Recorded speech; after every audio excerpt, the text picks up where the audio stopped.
Hi everyone, Sydney here. I'm just doing a reading wrap up of 2024, which is very short because I had my great reading depression of 2024 and maybe a little bit of 2023. And I finally got back into reading, and it's the book you would least expect. When in truth, it's a huge book, but honestly, it really helped me get back into reading. But I will get to that later. So the books I read for 2024 were Black Cake. I rated it around 3 stars. I just read it for a book club, my work book club, and it wasn't my favorite, and it wasn't very engaging to me, and it felt a little bit melodramatic, and it felt like a lot of the plot details were just for shock value instead of making a cohesive story. So it wasn't poorly written or anything, so I still gave it 3 stars. But that book also made me reconsider the way I rate things, because I also reflected on my 2023 reading list where I read quite a few books. I believe it was around 85 books. And I was reading things more for the volume than I was for the quality of it. I believe my average rating was around like 3.8, which kind of made me think about, do I really like reading, or am I just reading because it's a goal instead of a hobby now? So I definitely took a break in 2024. I also stopped working at the bookstore that I worked at the time. So I wasn't really in the loop when it came to like new releases or other book clubs that were going on in person. And that definitely gave me my breathing room, which allowed me to take a break from reading, but I did not expect that break to last so long. I tried to get back into reading with Poppy War as well. So that was the first book that was kind of on my own. I got like a small group of friends to start reading it with me, and we did like a little book club, but just because schedules didn't work out, we weren't able to coordinate any more than that. And that also didn't help my reading slump, because if no one else was reading the book, I didn't want to read it. But again, that made me question, do I really like reading, or am I reading because other people are reading? And am I reading because it's just, checking a box to say that I read it? It also didn't help that my only other read for that year was a reread, so I kind of felt like I wasn't making progress, which, again, the whole argument that I just said. But that definitely helped when I picked up When in Truth, because although the size is massive, and although this turns a lot of people off, it helped me because there's no way, especially my reading slump, that I'm getting through this in a few days or a week or even 2 weeks. So what I would do is I would just sit down, read, and enjoy. Like, I was glad to be back in the world, and I was glad to be back with the characters. So for me, this was just a great way to re-experience reading. My favorite way to read is with an audiobook, following along with the physical book. So once I picked up the physical book, I went to a physical bookstore instead of just ordering it online. So that also helped me get excited for it. But having the physical book and being able to follow allows me to really just enjoy the book. I get to enjoy the narration, but I'm not worried about getting focused on other things or getting distracted.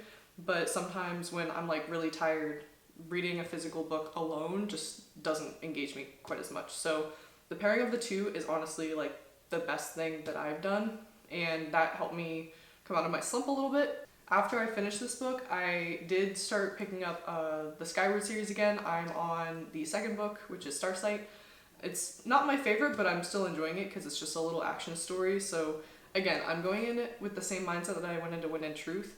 I'm not here to, finish the book in 2, 3, 4 days like I used to be able to, because I am an adult now, which is very sad, and I have a full-time job, and I have other hobbies that I'm trying to get into and also trying to enjoy. But I am not able to spend 8 hours a day reading like I used to, and I certainly don't have the stamina for it anymore. So what I've been doing is just sitting down, enjoying the book that I'm currently in, and not pressuring myself to come back to it just because I feel like I need to read or check that book off a list or hit any deadlines or hit any goals. So while I am a very goal-oriented person, it was kind of burning me out, and that's why I stopped doing it. But I think I'm finally, for real this time, I said that 3 times, for real this time, actually out of my slump. But I'm taking it slow, and I'm just, going where my reading takes me. So, very excited for this. But When in Truth is not the book that I expected to get me out of my slump.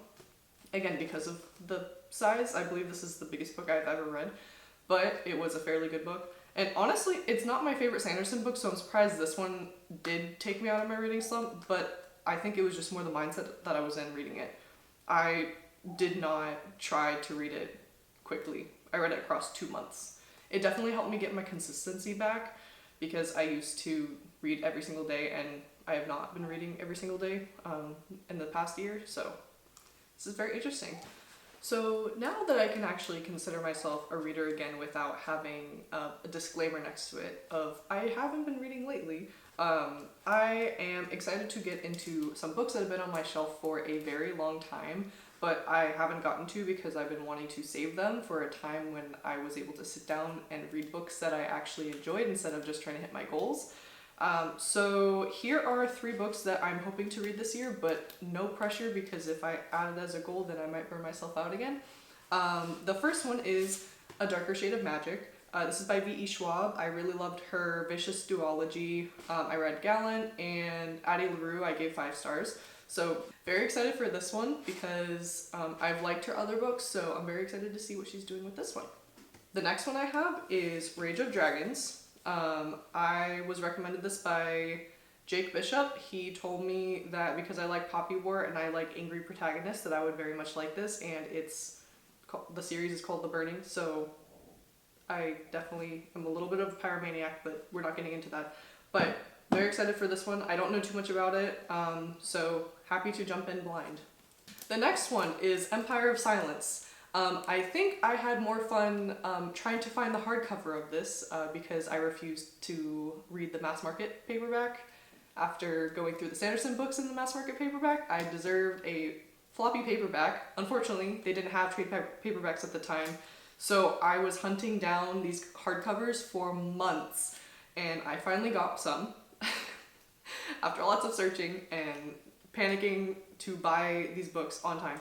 Anyway, again, I've heard recommended from Jake Bishop. I'm pretty sure he said angry protagonist for this one, and it's called Sun Eater, which I don't know. It sounds very interesting, but again, I don't know any more than this.